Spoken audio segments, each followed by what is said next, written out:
So a regular Mayim is a 4-count move. So this is what it looks like. It starts with the right foot, and you cross over, you go out with the left, and then behind with the right, and then out with the left. So it's 4 counts, so it's just right, left, left. So I'll do it this way, starting with the right foot. So it's just right over, left, right behind, and then left out. Do one more time. So right over, left out, right behind, left out. So that is what a Mayim looks like. That is what a regular Mayim looks like. Now there is the right Mayim, which we just did, and then there's the left Mayim, which is the complete opposite. So if you start on this way, me facing you, actually let me just do it this way so you're less confused.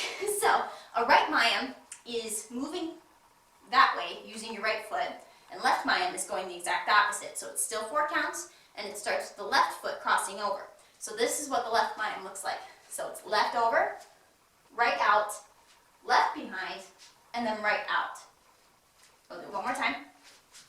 So left over, right out, left behind, and right out. But there are arm movements that go with Mayims. And usually when you are doing the crossing with your legs, you're doing a cross with your arms as well. Okay, so the way I remember it is when you're doing the Mayim and your legs are crossed, your arms are crossed.